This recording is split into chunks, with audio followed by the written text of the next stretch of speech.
tenter de retrouver des rescapés sans aggraver la situation. La tâche est évidemment délicate pour les bulldozers qui s'affairent dans les décombres au lendemain de l'effondrement d'une décharge sauvage à Conakry en Guinée. Le drame s'est déroulé en pleine nuit. Le bilan fait état d'une trentaine de morts et il devrait s'alourdir car plusieurs personnes manquent à l'appel, sans doute ensevelies sous les ordures. Reportage TV5 Monde sur place, Abdourahmane Ba, Golnouch Barzegar, Aros Gelorlango.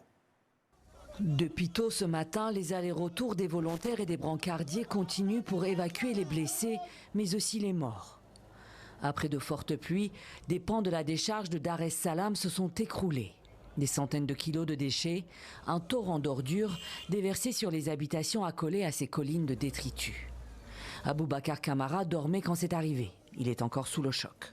Il y a un premier glissement qui a été fait. Avec le bruit, là, on a entendu beaucoup de cris au dehors. J'ai dit à ma femme, allons, sortons dans la maison. Dehors, ça ne va pas, il y a quelque chose là-bas.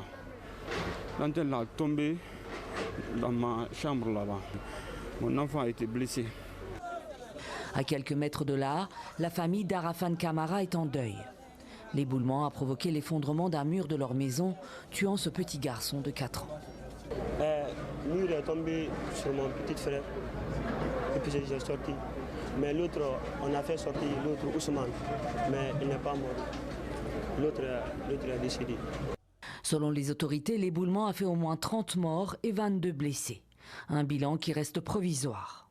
Sur le site, le balai des tractopelles et bulldozers ne s'arrête pas. La recherche d'éventuelles victimes se poursuit, mais face à l'immensité de la tâche, les machines semblent minuscules, dérisoires. Les causes exactes de l'éboulement ne sont pas encore connues, mais certains habitants dénoncent les travaux effectués de nuit dans la décharge. On a envoyé une délégation pour aller dire aux conducteurs de ces machines de stopper les travaux, parce que les machines poussaient les ordures vers les concessions. En 2017, il y a 9 ans quasi jour pour jour, un éboulement avait déjà eu lieu sur ce site, provoquant la mort de 9 personnes. Depuis, rien n'a changé selon les habitants.